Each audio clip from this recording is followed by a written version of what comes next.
going to talk about Auchenai Crypts, Sethekk halls, and we're going to throw a bonus that we're going to talk about 3 of them tonight. We're also going to talk about Shadowlands. Shadowlands is level 70, but we're going to go ahead and throw it in here anyway. Yep. Alright, now, Auchenai Crypts is a advised level of 63 to 72. It is a wing of the Auchenai instance. Its entrance can be found to the west of the Ring of Observance. That's the middle. Go from the middle, look west, there you go. It's like a big ring, ring of observers, or like kind of like arena type thing. That's what I kind of.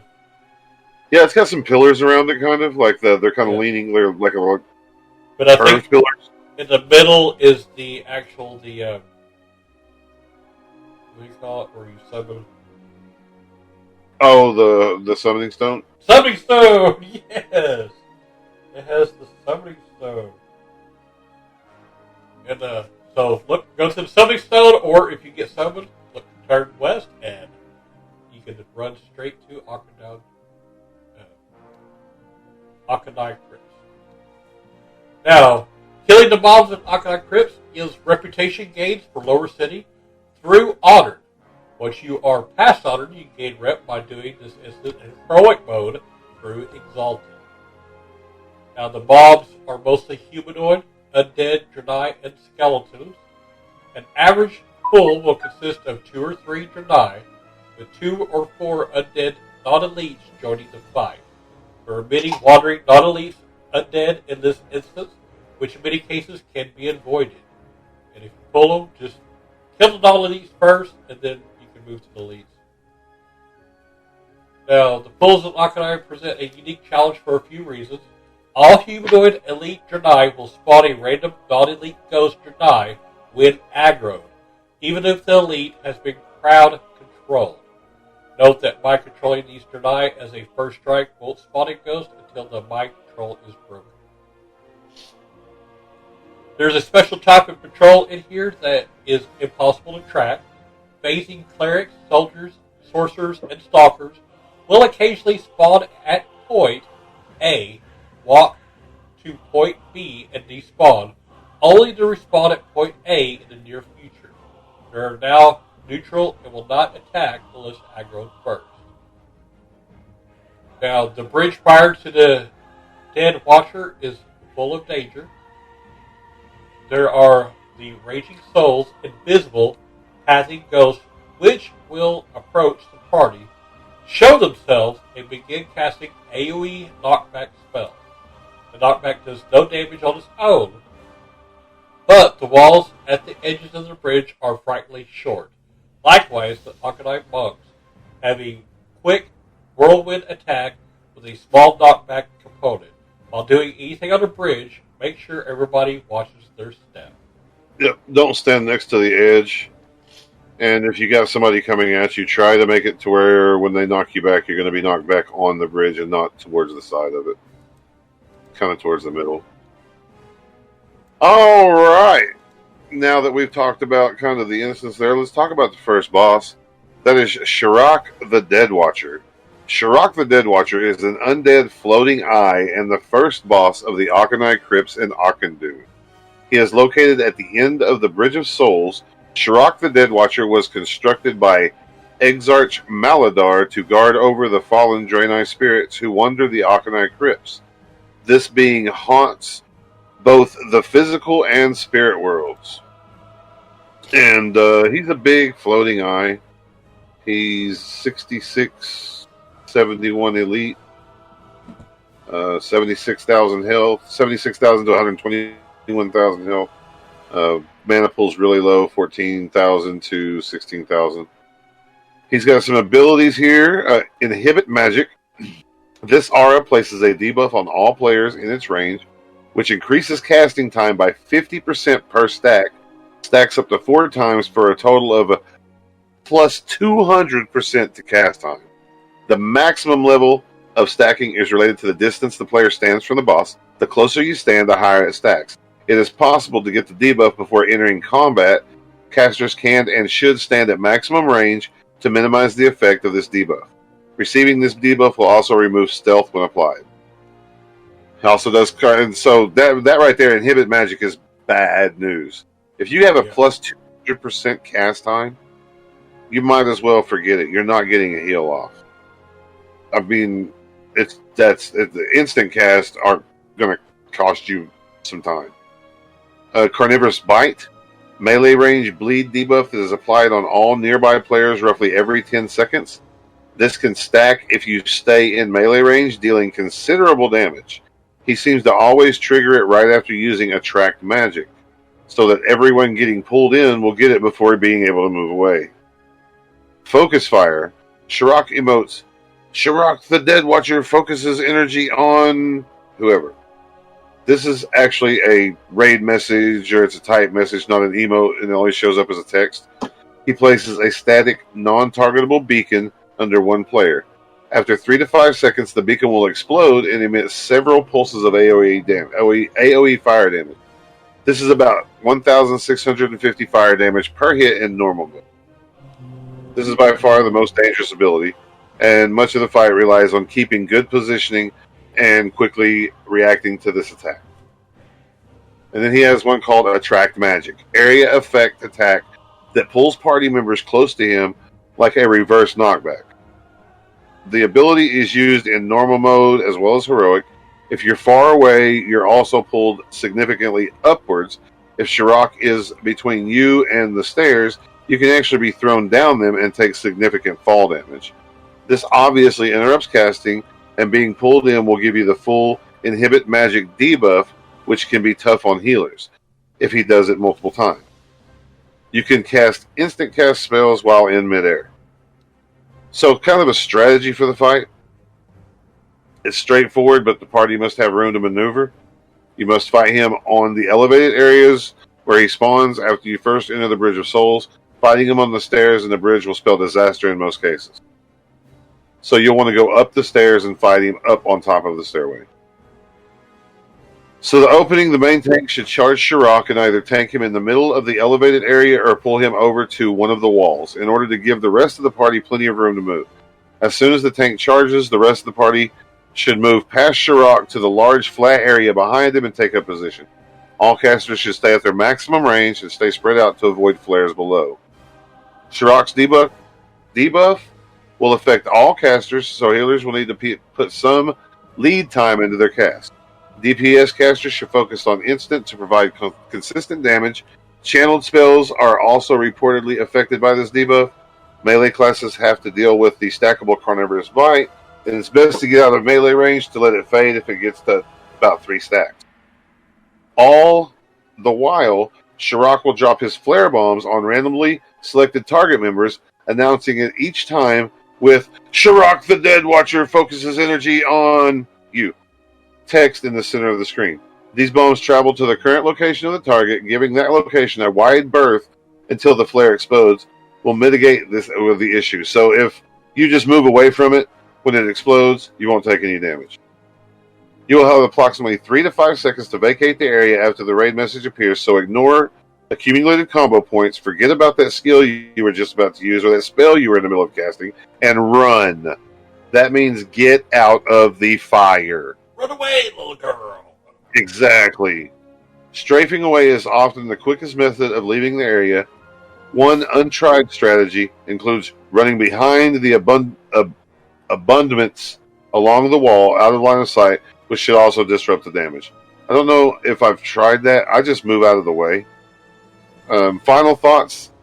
Another way that has worked for some groups is to use a Warlock's Felguard to tank the boss. The Warlock is able to spam his pet heal while the healer keeps the rest of the party up. This works when your party has tons of melee damage to take Sherrock down before his mana pools are exhausted.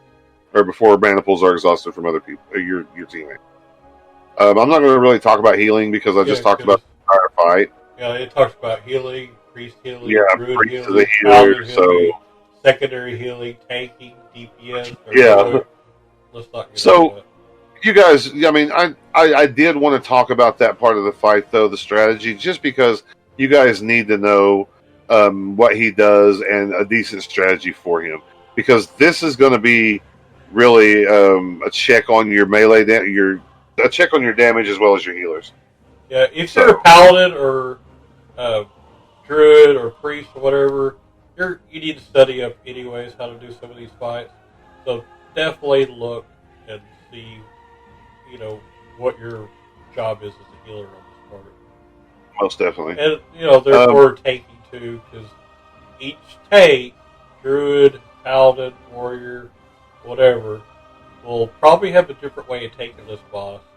So yeah, even all the DPS, all the melee, all the rage, every single one of them is going to probably have a different way to DPS this boss down.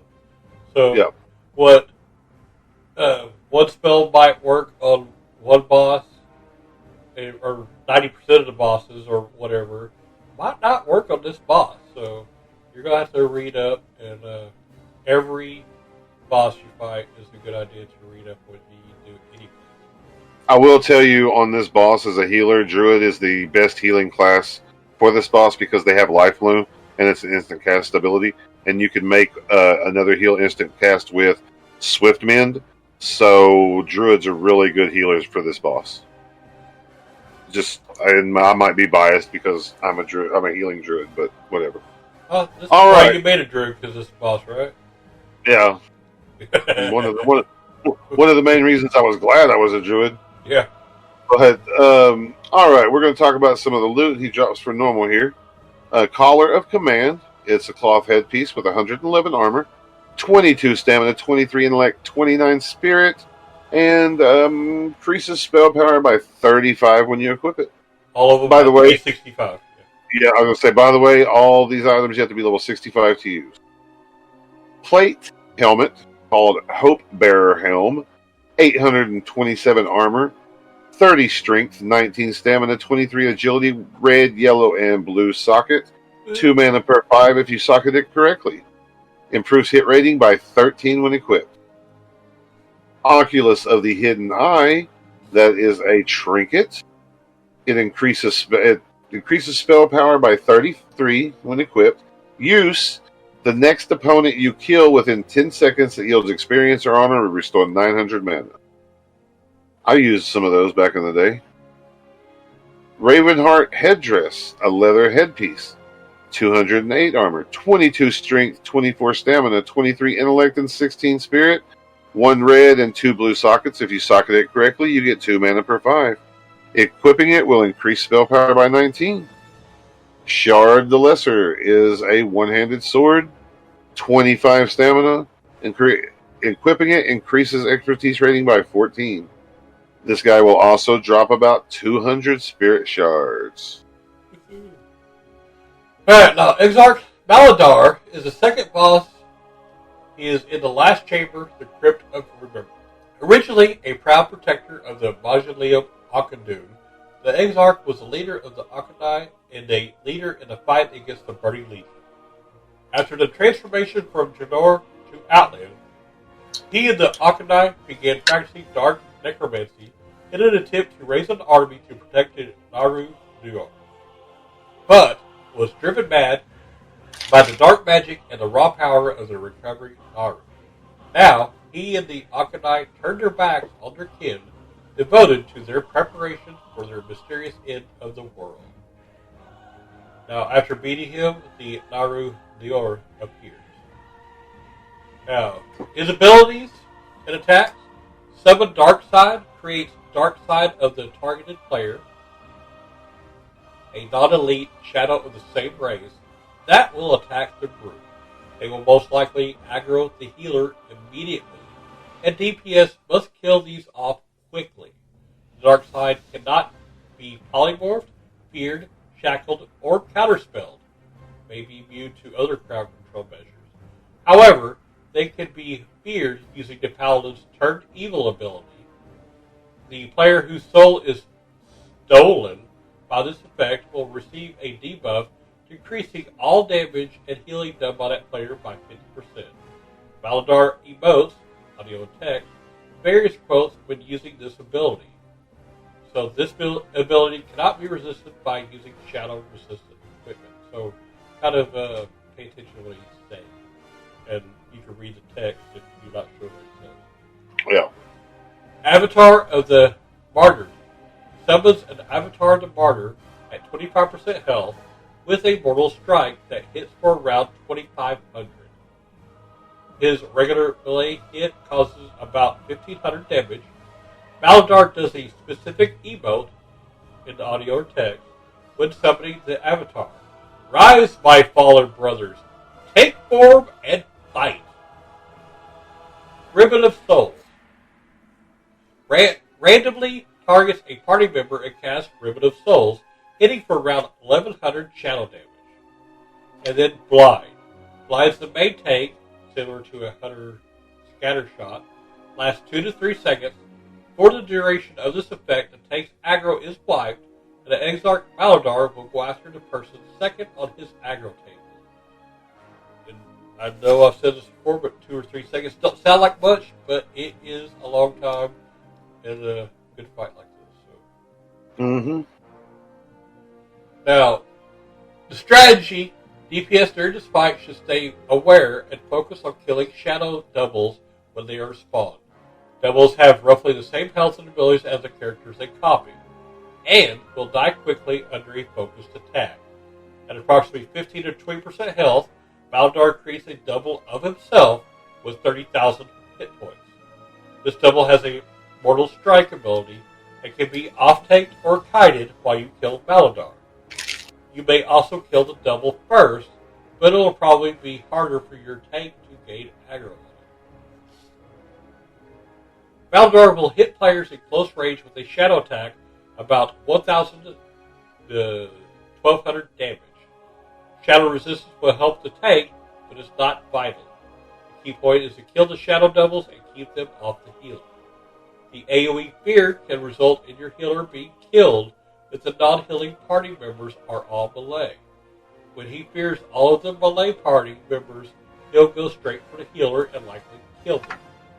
In this kind of group, make up the healer needs to be sure to stay in fear range. In groups with ranged DPS, he usually goes for the ranged DPS instead of the healer, so it isn't as much of a problem. Though this puts you in range of the shadow attack mentioned above, the healing isn't too intensive. A couple of heals for everyone every 5 to 10 seconds is enough. A shaman can use Tremor Tunnel to minimize the effect of the AoE fear. He comes after me while I'm healing, and I'm going bare for him.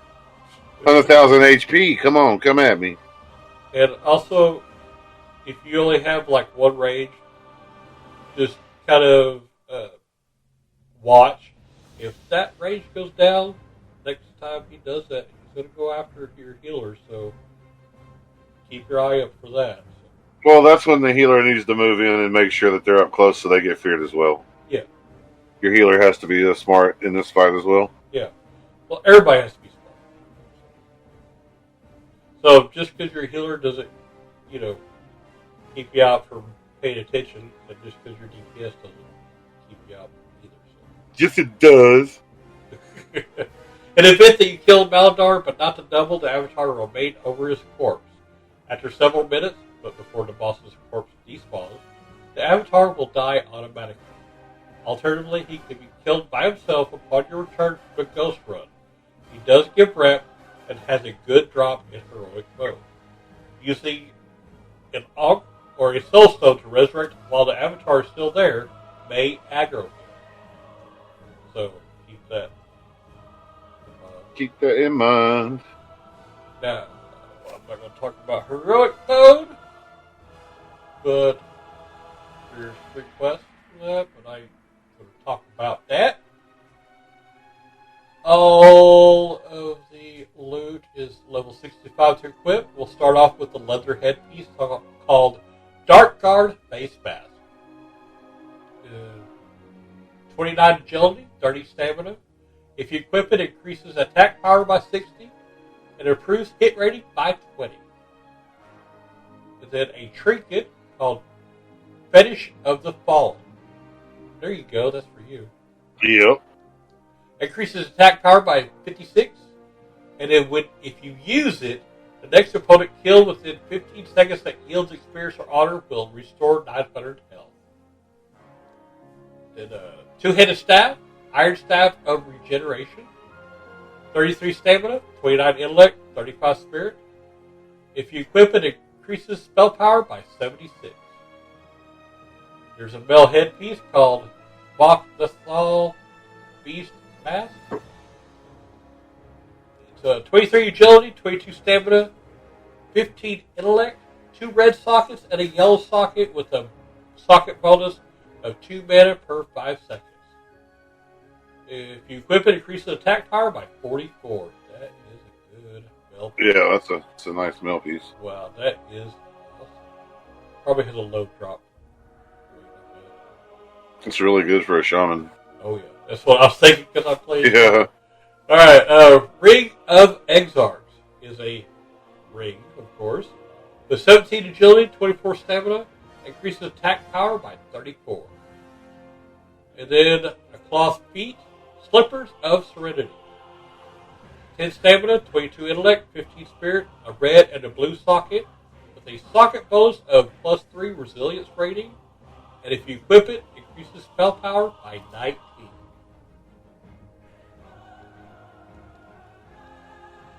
Those are all pretty good. But yeah, that metal piece is really good. I like that leather headpiece too. If you get the mill piece in the ring, oh yeah, you make a shot. Oh yeah. Oh yeah, for sure. I want that staff for healing druid. You can't. I want that 35 spirit. You know me, I'm fixing to go crazy with it because I'm fixing to go all spirit and show people what it's like to not run out of mana.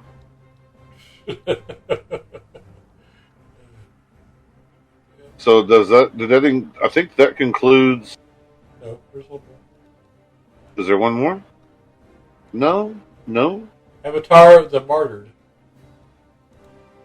I don't see that. So you will have to speak on that because I don't see it. I had just 2 bosses. Well, it's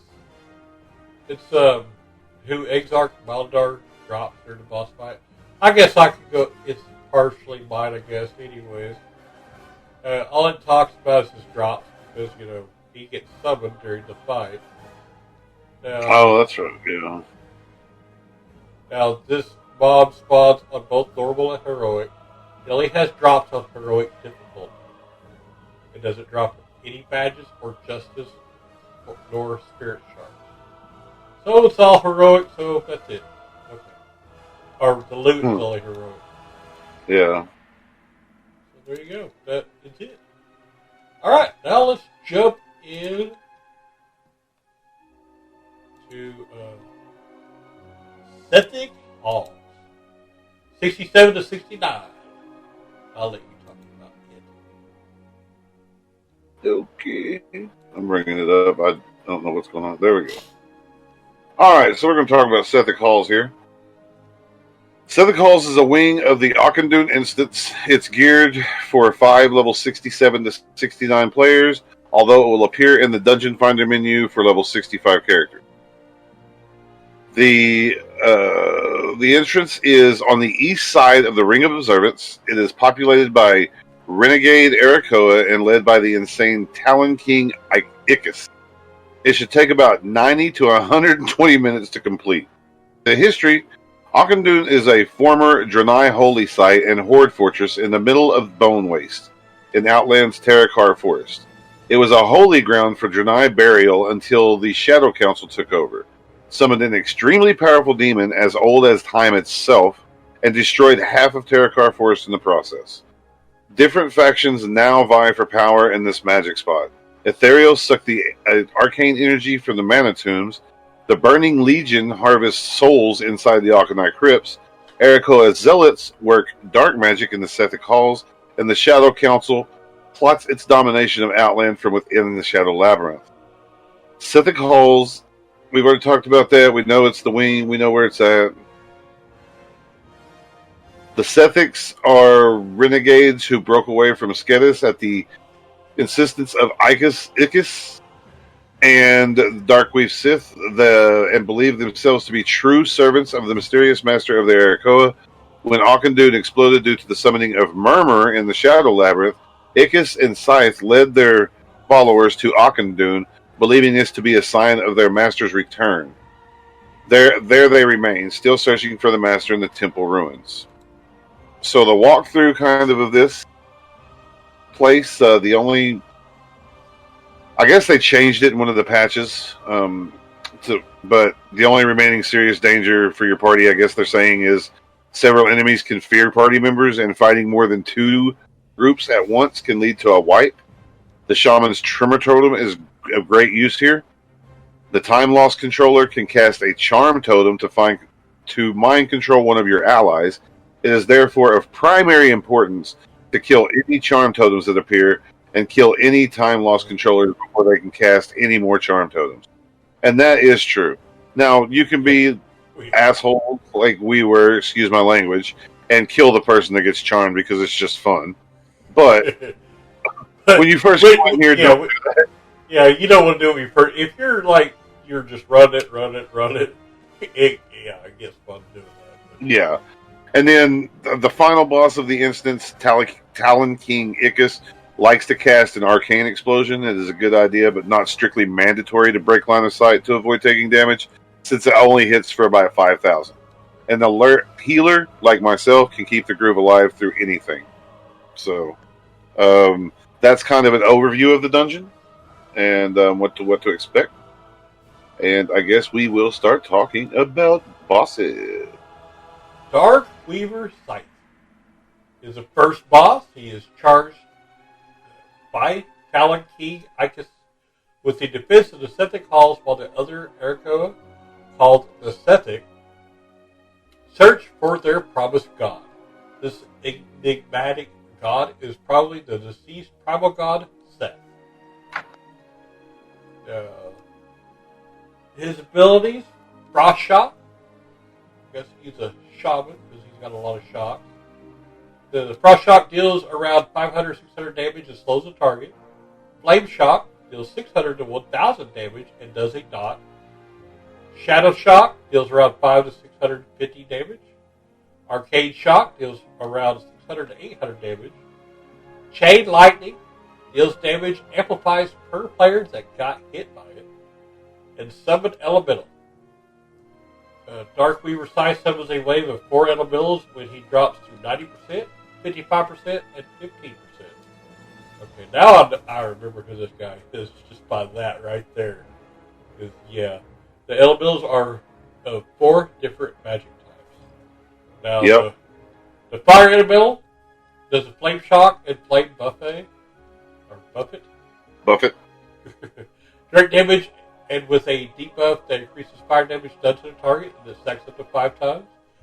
The Frost Elemental does Frost Shock and Frost Buffet. Direct damage, and with a debuff that increases frost damage done to that target, stacks up to 5 times. Arcane Elemental does Arcane Shock and Arcane Buffet. Direct damage, and with a debuff that increases arcane damage done to that target, stacks up to 5 times. And Shadow Elemental does Shadow Shock and a Shadow Buffet. Direct damage, and with a debuff that increases shadow damage done to their target, this stacks up to 5 times. The elementals are immune to their own skill of magic.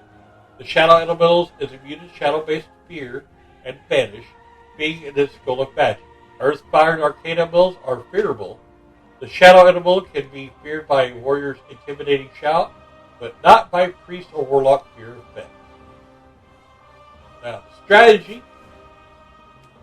A completely offensive strategy by rushing into DPS you. It can get pretty crazy, and is only suggested if you have good healing for the fight. Like me. Yeah. If done right, you can easily finish him without members dropping below 55 or 50%. Now, have the chain charge in to aggro him in the center of the room. All other party members should bunch up right inside the doorway. When the first wave adds spawn, you should do a warlock or priest spear and just keep burning the boss. When the second wave comes, Frost Nova Fear or any kind of mass crowd control. This is a burn fest. Don't worry about burning down the ads, as they each have 4k health and make it difficult to keep off the heal. Yep. Now, there's a more conservative way. There's a pause to kill each wave of elementals before returning to the site. The strategy can be less risky for the party, where a majority of the characters are not yet level 70, as the accumulation of a dozen elementals may be too much for a lower level party to handle. Now, this appears to be superior for a group of a 70 rogue, 66 to 67, 2 paladins, a warlock, and a hunter.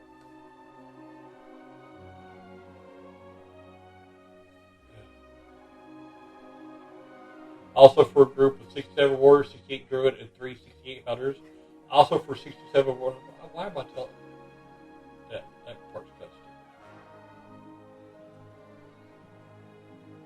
Yeah, the conservative way. It's the better way to kill it. It's an easier way for sure. Yeah, if you don't have Savage with you, just pause, kill the ads. Yeah, kill the ads. Yeah, really and truthfully, to be honest, guys, you for the most part you probably do want to kill the ads as when they pop up.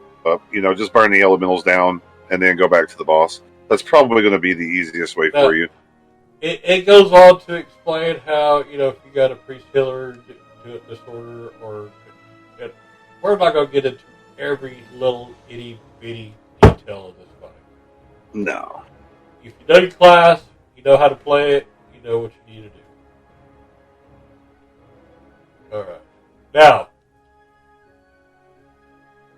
normal loot. It says normal run. So, level 68 to equip these. Then Bands of Scythe is a plate wrist piece, 21 strength, 19 agility, 18 stamina. And then there's a jewel crafting design, which, is the new crafting I think that's what drops off of heroic. Well, I will tell I know, yeah. Let's see, teach you how to craft a Corium Inferno Band. And then, I did say, design Corium Inferno Band, which is a ring, right? Yes. Alright, then cloth feet, light woven slippers. 19 stamina, 24 intellect, 13 spirit. If you equip it, increases spell power by 15 and restores 10 mana per 5 seconds. Now, there's a Liberum, which is Paladin, right? Yes. Yeah, because it increases the spell power of your concentration spell by 47. And the name of that is Liberum of the Eternal Rest. And then leather feet, boot strider boots. 21 stamina, 22 intellect.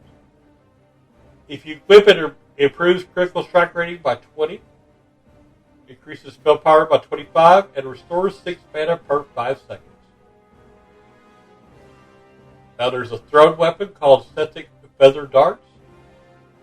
It gives you plus 15 agility. If you equip it, increases attack power by 22. Male feet. Sky Hunter Swift Boots. 25 agility, 19 stamina, 24 intellect. If you equip it, increases attack power by 26 and restores 5 mana per 5 seconds.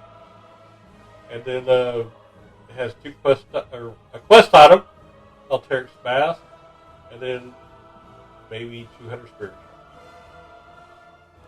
All right, and in Sethekk Halls, there's also another boss called Anzu, but you can't do that unless it's on heroic, so we're not going to talk about him. That's the heroic mode one. So the next one we are going to talk about is Talon King Icus. Talon King Icus is the second and last boss of Sethekk Halls in Auchenai. He is the spiritual leader of Sethekk, along with Darkweaver Scythe. After the explosion of Auchenai, Talon King Icus led the exodus of the Sethekk from Skedis to the ruins of Auchenai. There they sought their promised enigmatic god, Seth. Although a charismatic leader at the beginning, Icus has since descended into madness. He now openly proclaims that he is Tarok, reborn, and expects the Arakoa to bow down to him as their ruler. Now, he has some abilities here. He has a melee, which is about 2k worth of damage on cloth, 800 to 1,000 on plate. Arcane Volley hits surrounding targets for around 1,500 arcane. This effect has a very long range and ignores line of sight. Arcane Explosion, massive and huge AoE, approximately 40-yard range, 4.5 to 5,000 damage. Damage is only dealt to targets that are within line of sight. The spell is only cast right after he casts Blink. Blink, often to someone, even if they are out of line of sight. He casts the spell at 80% hit points and again at 50% hit points. And once more at 25% hit points. Right after he blinks, he casts Arcane Explosion. Polymorph turns you into a sheep, lasts for 10 seconds. You regenerate health, but does not break on damage. Dispellable, cannot be afforded when with Reflection.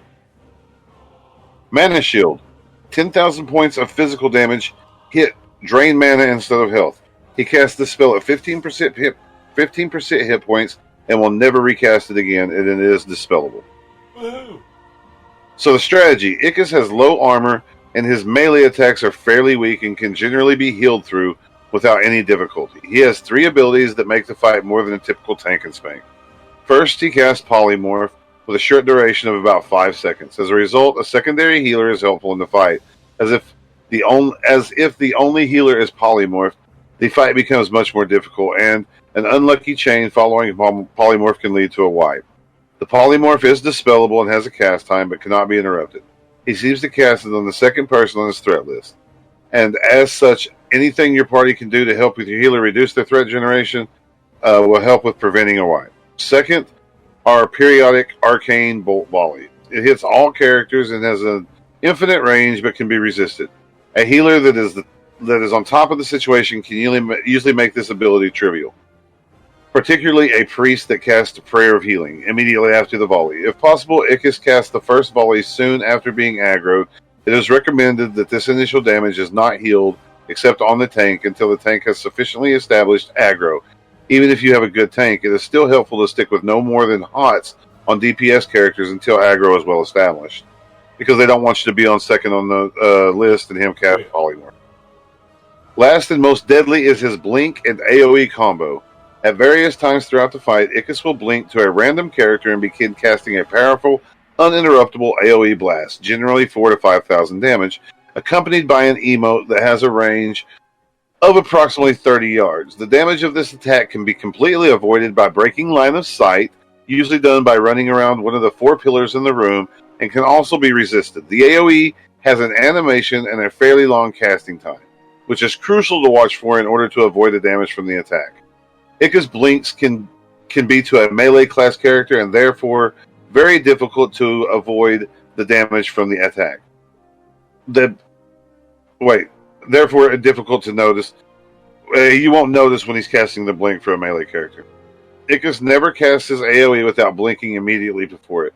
The blink seems to have a threat reduction associated with it, and apparently possible that he may blink multiple times before settling in to cast the AoE. In a typical battle, your tank will run in and aggro Ickis, pulling him next to a pillar. Ranged DPS and healers should position themselves near other pillars. Ickis will soon cast his initial Arcane Bolt Volley. Once sufficient threat has been established by the tank, DPS can begin. If possible, dispel polymorphs quickly, watch for his blink and the AoE animation, and as soon as this is seen, all characters must quickly run around a pillar near them to a location where line of sight on Ickis is broken. After the very noticeable blast, the tank should immediately move to re-establish aggro if another character has gained it. Another volley and polymorph will soon follow. Repeat until Ickis is dead. I'm not going to go into all of this stuff about melee classes and everything. Pretty much with this fight, the main thing you have to worry about is his blink. When he blinks, move behind the pillar. He'll cast the AoE. You won't get hit by it. Rinse and repeat. Pretty easy fight. They've got all kinds of strategies, and we're not going to talk about it. Some tips I will give you: bear tanks, which generate all threat via physical damage, may have some difficulty holding aggro while Ickis has mana shield up. He tends to use it when he is at low health and leads to agonizing wipes. Be ready to dispel or steal it. So some loots here, normal and heroic loots. Avian Cloak of Feathers. It's a back piece, 78 armor, 18 intellect, 12 spirit, restores 5 mana per 5 seconds, and increases spell power by 22 when equipped. Crow Wing Reaper. It's a two-handed axe, 28 strength, 17 agility, 33 stamina, 3 red sockets. If you socket it correctly, you get 6 stamina. Deathforge Girdle. By the way, all these pieces you have to be 68 to use. Deathforge Girdle is a plate waist piece with 655 armor, 22 strength, 25 stamina, red and blue socket. Socket bonus 3 agility. Improves critical strike rating by 20 when equipped. Greaves of Desolation. Male leg piece, 570 armor, 33 intellect, 24 stamina. Equipping it improves hit rating by 12, critical strike rating by 22, and attack power by 66. Ravenclaw Band. It is a ring with 20 agility, 15 stamina, improves hit rating by 13, and increases attack power by 30 when equipped. Sethekk Oracle Cloak. Back piece, 78 armor, 18 stamina, 18 intellect, improves hit rating by 12, and increases spell power by 22 when equipped. Terekar's Night Mace. It is a one-handed mace, 25 stamina, increases your expertise rating by 19 when equipped. Trousers of Oblivion. That's cloth legs, 136 armor, 42 stamina, 33 intellect, improves hit rating by 12, and increases spell power by 39 when equipped. Shoulder pads of Assassination. Leather shoulder pieces, 219 armor, 25 agility, 25 stamina, 2 yellow sockets, socket bonus is 4 stamina, increases attack power by 42 when equipped. Incanter's Trousers. Legs, cloth, 136 armor, 25 stamina, 30 intellect, 17 spirit, improves critical strike rating by 18, and increases spell power by 42 when equipped. That is part of the Incanter's Regalia set. The assassination, the leather shoulders are part of assassination armor, and the trousers of Oblivion are part of the Oblivion raiment. There was one other one. The Greaves of Desolation are part of the Desolation Battle Gear set. You also have hollowed trousers. They are cloth legs, 136 armor, 25 stamina, 33 intellect, 18 spirit, increases spell power by 39, restores 7 mana per 5 when equipped, and those are part of the hollowed raiment set. He'll also drop Terekar's Quill and some spirit shards. And you got some Shadow Labyrinth. That's right, he does. I totally forgot about that. He didn't put it in here. Wait, he doesn't drop the Shadow Labyrinth key until it's on heroic. Nope. Right? Or is it just regular? He drops a regular key in regular and a heroic key in heroic. Okay. Yep, I totally forgot about that. When Ickis kills someone, he will say, with an audio clip. This is the same sound that Skexel makes in the movie The Dark Crystal. True! As of patch 2.3, Ickis no longer drops a key to Shadow Labyrinth. The key is now in a chest located directly behind the boss.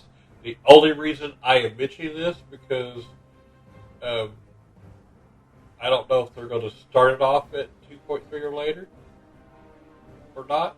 So if he doesn't drop it, look for a chest located directly behind him when he starts. I don't know where he's going to be at when you kill him, so just make note of where he's at when you start the boss. That's pretty cool. Some of his sound files are similar to those spoken by Gollum in Lord of the Rings. Yeah. The vocalization is similar, and upon killing a player, he yells, "You die! Ka! Stay away from trinkets!" Could trinkets be his preciouses? Yeah. And I think that is all of Sethekk Hall. Now, we will talk about the last one. And that Shadow Labs. Shadow Lab. The Shadow Labyrinth is one of 4 instances of Auchenai. It is occupied entirely by orcs and demons by the Burning Legion, such as Smelgards and Chivalrous.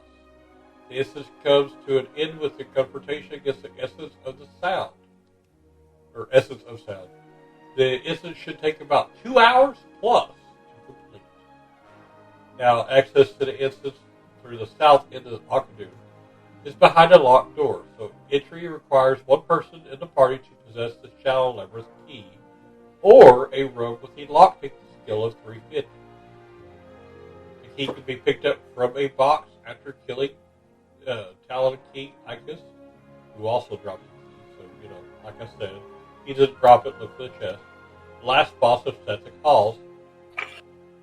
The entire group does not need to have the Shadow Labyrinth key. One person with the key can open the door for the rest of the group.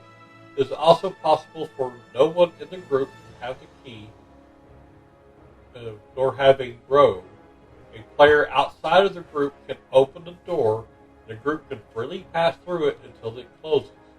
Also, a player from inside the door can pull a nearby lever to instantly open it. An alternative method is dying in close proximity to the door, then resurrecting on the other side of it. Unequip your armor to prevent durability loss. So, if you stand there long enough, another group might be leaving and open the door, and you can go through. That's always fun. I think this happened a couple. I think one time, y'all left me behind, and I was sitting outside, the door closed. I was like, hey, the door closed.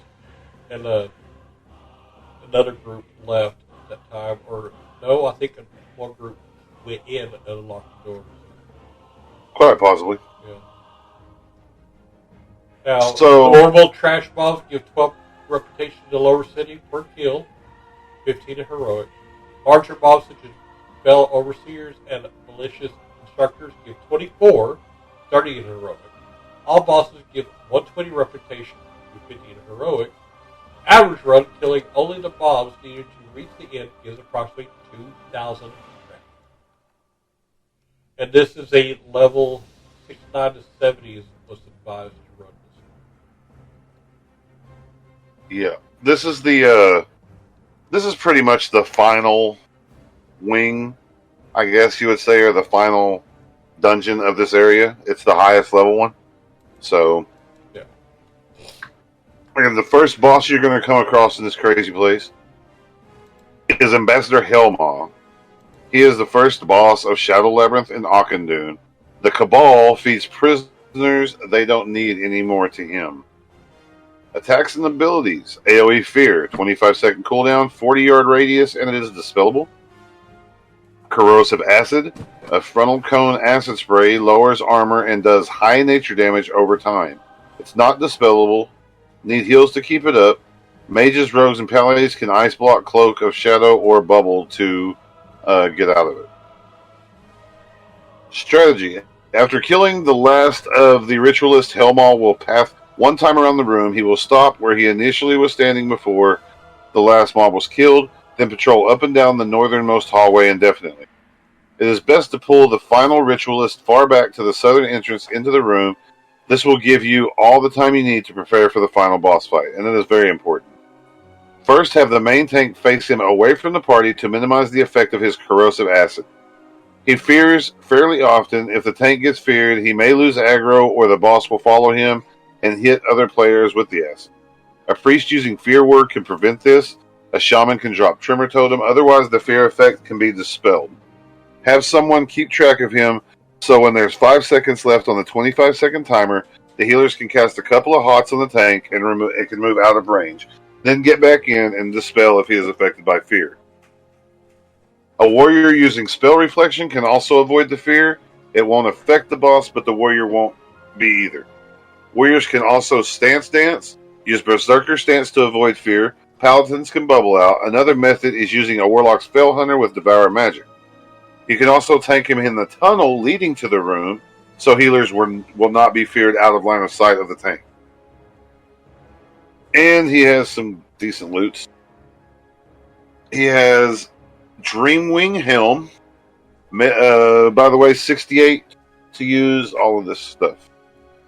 Dreamwing Helm, 516 armor, male headpiece, 16 stamina, 25 intellect, improve hit rating by 13, critical strike rating by 20, restores 6 mana per 5, increase attack power by 66 when equipped. Idol of the Emerald Queen. It's an idol relic for druids. Increases the spell power on the periodic portion of your life bloom by 47. That is such a nice healing trinket. Or healing relic. Whatever you want to call it. Definitely not for a druid. No, definitely not.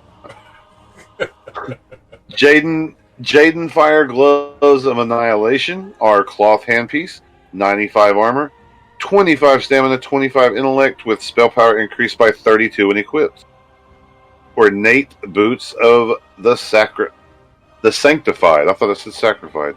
Ornate Boots of the Sanctified. Feet Plate, 780 armor, 37 strength, 18 stamina, 20 intellect. Platinum Shield of the Valorous is a shield with 3,711 armor, 83 block, 33 stamina, and increases defense rating by 24. Soul Wand of the Aldor. It is a wand, 125.3 damage per second. That's pretty nice, but it's shadow damage. 9 stamina, 8 intellect, 10 spirit, and increases spell power by 12 when equipped. And he can also drop some spirit shards.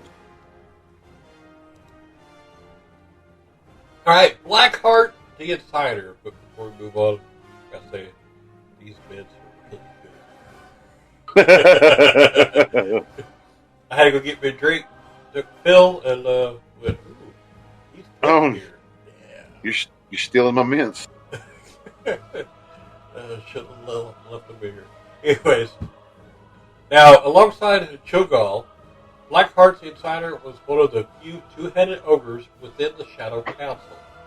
He was dispatched alongside Vorpal to investigate Auchenai and remained there for many years.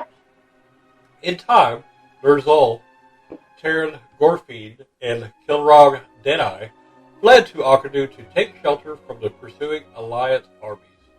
They had been unaware of the presence of other orcs here, but Vorpal and Blackheart welcomed them.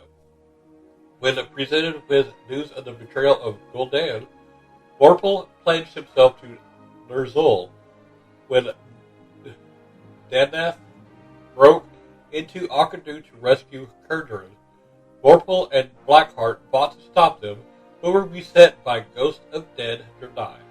In confusion, Danath slew Kilrog Deadeye in a single combat. Oh, I just hit my mic. Ner'zhul and Gorfiend teleported themselves to the Black Temple, and Vorpal and Blackheart fled back into the Shadow Labyrinth. Till this day, they remained there, tampering with cosmic forces such as Murmur. Their followers formed what is known as the Cabal. Hey, that's Mortal Kombat, right? Cabal? Cabal, yeah. He's from Mortal Kombat. That's cool. I did not know those two went together. But anyways, he's got attacks and abilities. He's got a thing that shoots out of his hand, and he yells, "Come, get over here!" Oh, no, that's not him. Sorry. That's this guy named Scorpion. Yeah. All right. He does a blade attack. He does weak blade damage, about 800 per hit to a warrior in full wrath set. Full wrath. What's wrath? I want to say that is the dungeon armor, maybe. Oh, okay. Okay, that makes more sense. I thought they were talking about Wrath of the Glitch King. I was like, what? No. There's no Wrath in BC? But anyways, incite chaos, full party mind control. the party will go free for all and start randomly killing each other. He will not take part in this fight unless approximately 15 seconds. Dumps aggro. The first one is cast about 20 seconds in the fight, and again approximately every 40 seconds during the whole fight. I don't remember that part. Neither do I, but that sounds really fun. Oh, yeah, okay, I think I remember that now. He also does an AoE knockback, knocks the whole party back, reducing aggro. Well, that's what charge. He charges at random stunning for... Oh. Charge. He charges at random, stunning for 1 second, dealing about 2k damage and then returning to the previous target. Now, the strategy, room clearing. All the mobs will aggro when you start combat with him, so the room must be fully cleared. In addition to the instructors and the nasty 4 and 5 pulls, there are 1 to several wandering stealth assassins that must be dealt with before you start to fight. So walk the whole room, because there might be a stealth assassin, and you don't want to pull somebody else along with him. So the general strategy of this boss does rather low amounts of melee damage in normal mode. And as long as the tank has aggro, he can be nuked down fairly quickly. During the fight, along with the Insight Chaos party MC, he will also periodically do a War Stomp / AoE knockback. That will kick anyone near him back a significant distance and reduce the aggro significantly. This often happens in combination with a charge ability, making it extremely difficult at times for the tank to hold the boss. It is a good idea to position the boss in a corner so the tank isn't knocked completely out of range by the stomp and can more easily reestablish aggro. Proper spots for this include the left mound behind him and a doorway behind him. The knockback also does a fair amount of damage, so it's best for anyone who does not need to be in melee range to be well away from him. A lot of his abilities here to fight, reduce or erase the aggro table. Insight Chaos will completely reset the table, while his knockback and charge abilities cause significant aggro reductions. After these abilities are used, it is critical for the party to step back and let the tank reestablish his aggro on the insider. Stop attacks, heals, and run towards the tank so he can pick up insider. In normal mode, there is some leeway because he does not hit all that hard. Groups running Shadow Labs in heroic mode need to get this down pat because he can do 2 or 3 shot clothies if he is left on them too long. I know we don't talk about heroic, but I just threw that in there because who cares? Yep. So keeping the tank topped off with Haas can help a lot with this, so healers do not draw aggro during this time. Life Bloom, or Life Bloom, is particularly useful as the ending tick dumps some aggro onto the tank. Now, the standard strategy is to have the tank hold him against the wall. Wait, are you holding the tank against the wall? Now we know why I'm a tank. Okay. Is to have the tank hold him against the wall on top of the left mound behind him. The rest of the party stands on the right mound and does damage. When a tank loses aggro, the arrangement makes it easy to pick Insider back up, especially if the tank is a warrior / druid who can intervene / feral charge to grab him very quickly. Now it goes a little bit more to Insight Chaos, but yeah, it's a long one, so I'm not going to do it. And then it does alternate strategies, but if you more or less stick with that one, you've got it. Now, a properly timed rogue, Garrett, may be able to delay or reset the timer on Insight Chaos. And he's got some quotes, but I'm not going to go into all that. And so I guess I'll move on to the loot. Level 68 and 70, so I'll let you know which ones are which. Alright, now a trinket called Adamantite Figurine. It increases defense rating by 32 if you equip it. If you use it, it increases armor by 1280 for 20 seconds. That is a good thing. I like that. And then the Cloak of the Insider. 15 stamina. If you equip it, it increases attack power by 30. It improves critical strike rating by 18. And it improves hit rating by 16. Leather hands called Moonblade Hand Wraps. 19 Street, 13 Agility, 18 Stamina, 20 Intellect, 17 Spirit. And that one is level 70, the other two are 68. If you equip it, increases spell power by 21. Plate legs, 25 Intellect, 35 Strength, 21 Stamina. It's a red, yellow, and blue socket. And a socket bonus of 2 mana per 5 seconds, level 68.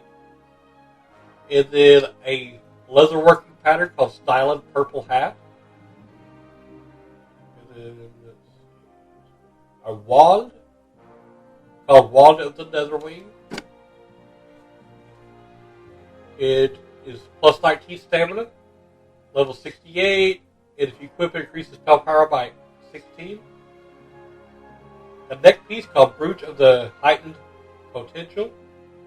14 intellect, 15 stamina. If you equip it, it gives you improved hit rating by 9, improves critical strike rating by 14, increases spell power by 22. It also drops Book of Spell Names and 200 Spirit Shards. And by the way, the styling purple hat makes you look like you got a big purple pimp hat on. It is awesome. Alright, the next box we're going to come to is Grandmaster Vorpal. He's the third boss to the Shadow Labyrinth in Auchenai. Near the end of the war against the Draenei, Gul'dan dispatched Vorpal alongside Blackheart the Insider to investigate Auchenai.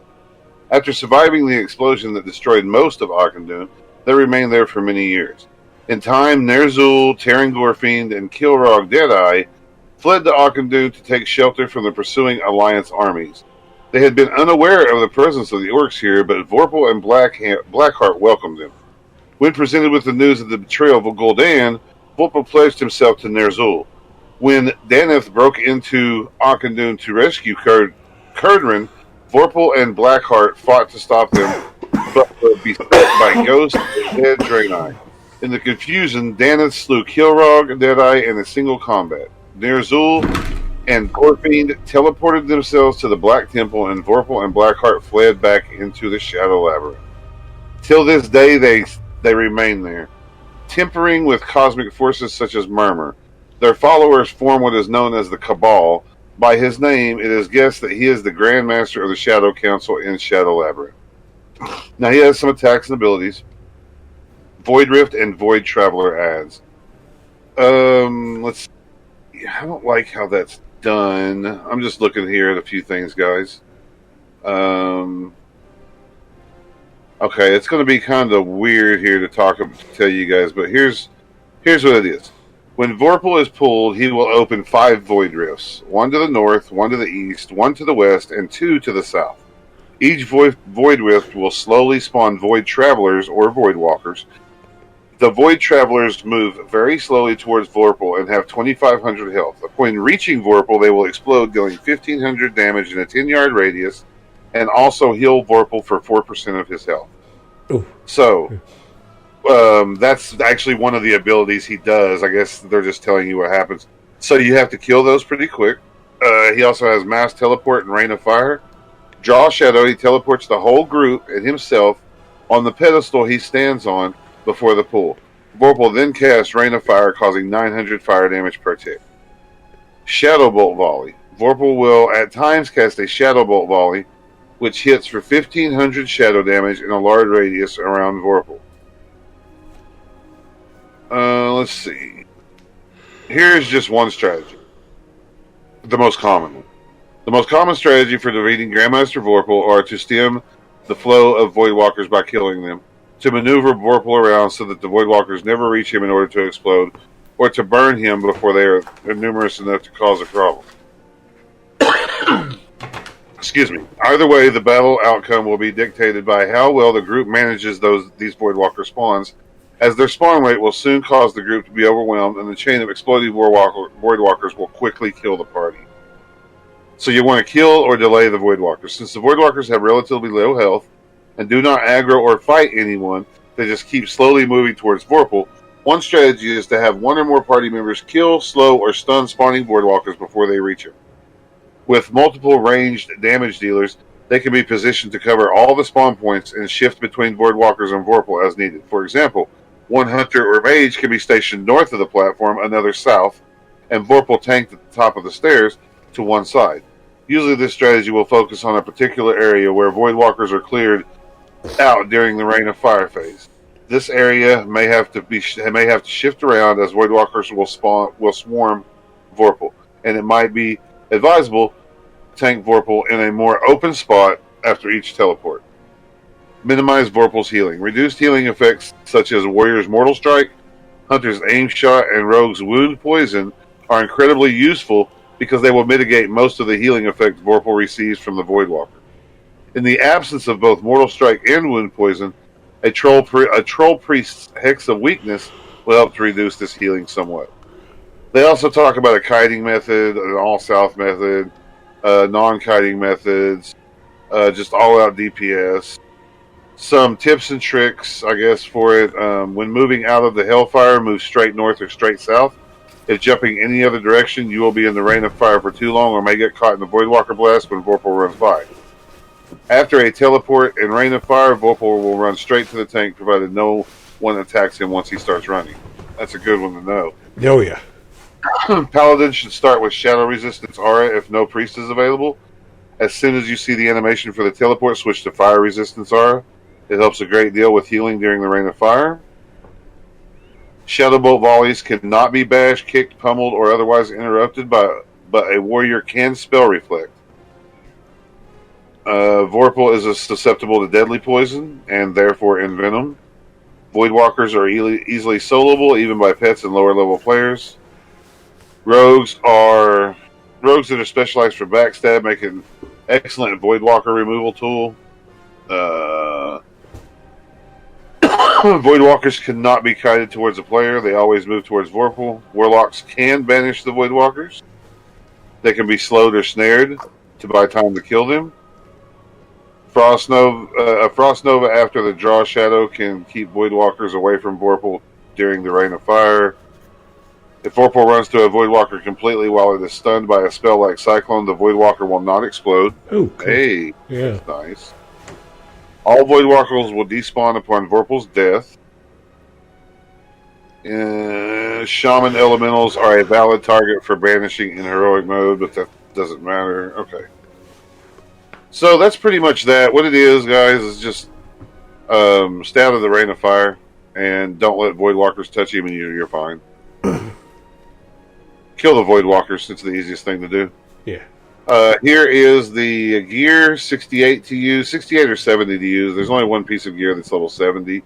I'll go ahead and say it. It is a hollowed pauldrons, shoulder cloth item, 117 armor, 10 stamina, 17 intellect, 20 spirit, red and blue socket, 3 intellect if you socket correctly, increases spell power by 22 if you equip it. Okay, the rest of these are going to be level 68 to use. Blackout Truncheon. It is a one-handed mace. It's got a red and a yellow socket. Socket bonus gives you 6 attack power. Chance on hit increases your haste rating by 132 for 10 seconds. It's pretty nice. Yeah. Breastplate of Many Graces. That is a plate chest piece with 1,135 armor, 40 stamina, 28 intellect. It has increases spell power by 33 and restores 11 mana per 5 seconds if equipped. Jewel of Charismatic Mystique. It's a trinket. Use reduces your threat to enemy targets within 30 yards, making them less likely to attack you. So it's kind of like a soothe, I guess. Wrathfire Hand Cannon. Gun. I like how it says just gun. Equip improves critical strike rating by 10 and increases attack power by 30. He also drops a Lexicon Dominica, which is a quest item, and some Spirit Shard. Alright, then the last boss, Murmur. He's a fourth and final boss of Shadow Labs. It bears an appearance similar to Ragnaros and Thunderun. Murmur is an incredibly powerful elemental born when the universe was created, about whom little is known. The Shadow Council inhabiting the Shadow Labyrinth summoned it for their nefarious purposes, but seem to be having trouble keeping him under control. His history is briefly documented in the Codex of Blood, which reveals Murmur is the primordial essence of sound. Yep. His attacks and abilities, Sonic Boom. Murmur releases a massive burst of sonic energy that blasts players within 0 yards with nature damage, then inflicts additional nature damage every 3 seconds for 9 seconds. While affected by Sonic Boom, movement speed is reduced by 90%. Wow. Magnetic Pull. Murmur pulls all players towards him. Murmur's Touch. Murmur touches a player, causing the air around them to pulse with sonic energy for 14 seconds. When Murmur's touch fades, a shockwave of energy inflicts 3563 to 3937 nature damage and silences all players within 0 yards of the player that was touched for 6 seconds. Murmur's Touch. Murmur touches a player, causing the air around them to pulse with sonic energy for 7 seconds, pulling all players towards them. When Murmur's touch fades, a shockwave of energy inflicts 3563 to 3937 nature damage and silences all players within 0 yards of the player that was touched for 6 seconds. Sonic Shock. Murmur shocks a player, inflicting 1875 to 3125 arcane damage to his current target. Thundering Storm. Murmur throws sonic bolts at the player further than 25 yards from him, inflicting 2125 to 2875 nature damage. Resonance. When there are no players within melee range of Murmur, he inflicts 2000 nature damage to all players and increases their damage taken by 2000 for 45 seconds. Ooh. Yeah, you got to stay. At least somebody's going to be in melee range, or it's a wipe. Yeah. Now, the fight versus Murmur is relatively easy when everyone understands the role to fight. No resistance gear is required. Murmur starts with 40% health, which is a total of around 169,000. Murmur is stuck to the place just like Ragnaros, and he has an aggro range of 10 to 15 yards. Additionally, he uses a powerful range attack if there are no possible melee targets. The main tank will run in and get aggro, while the rest of the group spreads out a maximum spell/attack range to avoid extra damage from the AoE explosion from the touch of Murmur effect. Now, when Sonic Boom happens, promptly Murmur will pulse and emote. At this point, he will stop attacking, and the tank and melee will need to run out of the circle around him, or they will be hit by a Sonic Boom. Warriors should intervene to someone standing outside the ring. This will almost guarantee no damage from Sonic Boom. The tank will then need to get back in range immediately. Ultimately, the tank can stay in and take the hit from the Sonic Boom. A large heal will need to be timed right after the hit in order to restore his health before Murmur resumes attacking. Rogues can cloak a shadow through Sonic Boom if timed correctly. Murmur's Touch. The range classes will be primarily concerned with Murmur's Touch.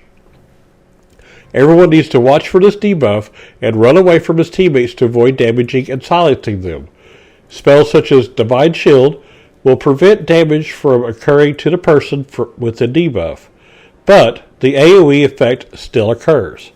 A common tactic to avoid the fall damage that results from being launched in the air is for the player with this debuff to run into the tent situated in the area. Yep. Always go to the tent.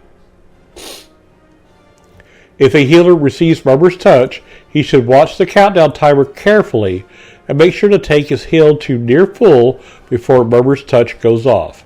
The explosion will interrupt the healer's spellcasting, and since he is considered to be moving while he's in the air, the healer won't be able to cast any healing spells other than instant cast spells until he lands. Now, a rogue can make an excellent tank when Murmur does his Sonic Boom, combine Cloak of Shadows with an evasion so that while the tank is leaving the AoE, melee aggro is maintained. A mage can ice block when Murmur's touch is applied to someone. This way he won't get pulled through the air and can maintain his DPS. A shaman's earth elemental is immune to nature damage, so it can take Murmur through a sonic boom and thus help avoid resonance. The elemental dies fast from his melee damage, so the main tank still needs to be back ASAP. Nature protection potions can be helpful with this encounter. Murmur's magical attacks are not mitigated by nature resistance, yet immunity of the earth elemental does work. Non-heroic testing only. In case of emergency, a priest Shadow Fiend can take a few hits before dying. This is useful if the tank got hit by Sonic Boom, as the healer can heal him while maintaining melee aggro. A Holy Priest can drop a Light Well outside of Murmur's circle to allow ranged DPS to heal from attacks such as Murmur's Touch without having to turn his attention from the tank. Since there is a lack of adds or constant DPS outside of his circle, the Hawk can run for its full span without being interrupted. This has not been tested heroic. Murmur does not attack while he is charging up his Sonic Boom attack. Using some kind of casting bar mod to display Sonic Boom can be very helpful for melee characters. Murmur will occasionally pull a ranged player towards him. This will not occur during Sonic Boom charging. The pull does not cause damage, but the character will receive fall damage.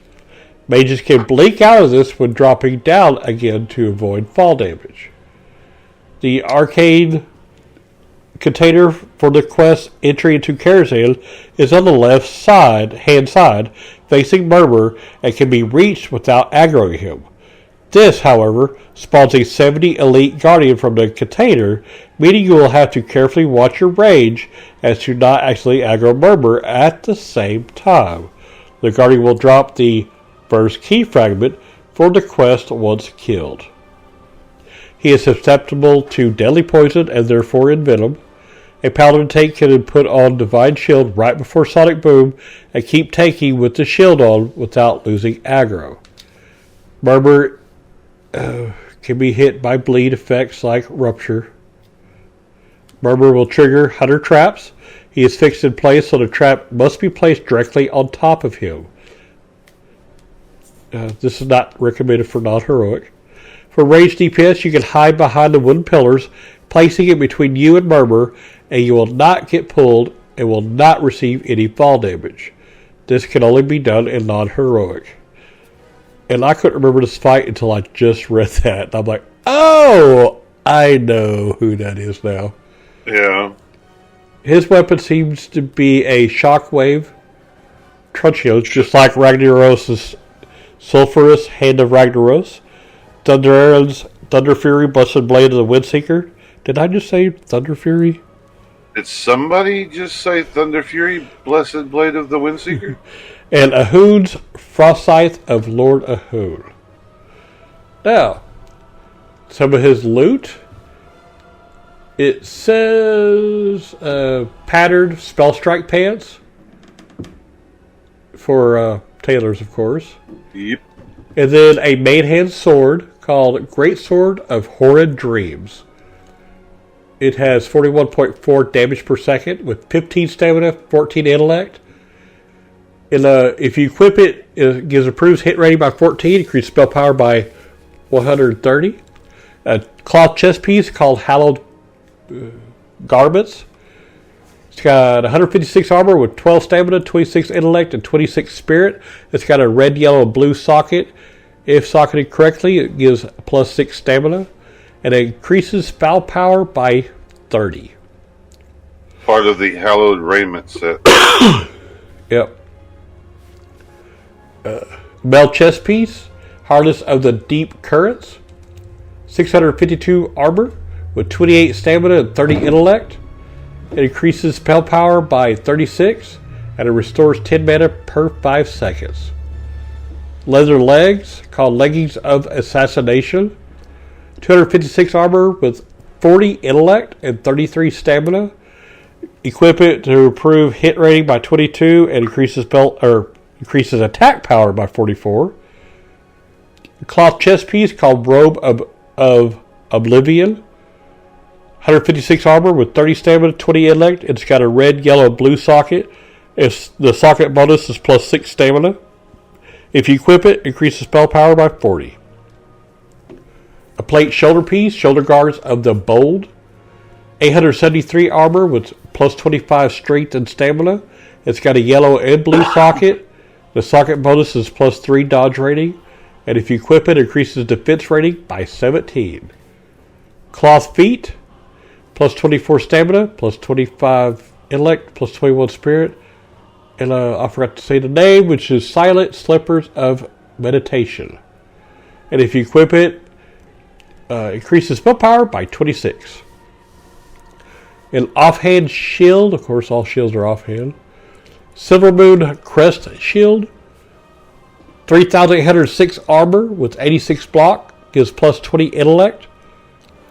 Equip it, increases spell power by 23 and restores 5 mana per 5 seconds. A Sonic Spear, it's a 2-handed polearm. 93.3 damage per second with 35 agility, 30 stamina. Equip it to get improves hit rating by 24 and increases attack power by 62. That's a good druid piece right there. Druids can't use polearms. Oh, I was thinking staff. Okay, yep. Hunters. It's a good hunter item, though. Yeah, that is a good hunter item. Okay. A cloth shoulder piece, Spalders of Oblivion. Plus 25 stamina, plus 17 intellect. Yellow and a blue socket. Socket bonus is plus 3 hit rating. And if you equip it, increase spell power by 29. Tide Fury Kilt is a male leg piece. 570 armor. It gives 39 stamina, 31 intellect. If you equip it, it improves critical strike rating by 19 and increases spell power by 35. And that's part of the Tide Fury raiment set. Yeah, any of the ones that say like Baldur's of Oblivion or like leggings of Assassination or of Oblivion or of this or of that, those are the ones that are part of a set. Yeah, well, the Tide Fury like Kilt don't say of anything. It's yeah. Like the Sponsors of Oblivion are part of Oblivion raiment set, and the Tide Fury Kilt is part of the Tide Fury. Whispering Blade of Slaying is a one-handed dagger. It has 71.8 damage per second, 21 stamina, and if you equip it, increases attack power by 26, and increases your expertise rating by 15. It drops a Primal Leather and Spirit Shards. Oh, the heroic only gear is so nice. Yeah, but I'm not even going to look at it because I'm going to start drooling. Okay. But alright. That is it. That's all we got to say, really. Yeah, I think that does it up for... I mean, I like Shadow Labs. To me, Shadow Labs is one of the funner ones of all of those. Yeah. But I guess next when you hear from us will be the Grand. Yeah. The Grand is 64 to 67. And that is the next one. I'm going to go ahead and open that. And alright. There's nothing else to talk about. Just stay tuned for next week. We'll be on the Grand. If you want to watch us, I'm on Twitch as Heartland-PAE, all one word. And Brandon's on Twitch, Bepo_gaming. And, yes, sir. I feel like I'm forgetting something, but well, I'll save it for next week, if I remember it. So until then, have fun playing game. As always. This show is brought to you by Heartland Production Entertainment. If you'd like to help to make the show better, go to patreon.com/HeartlandPAE.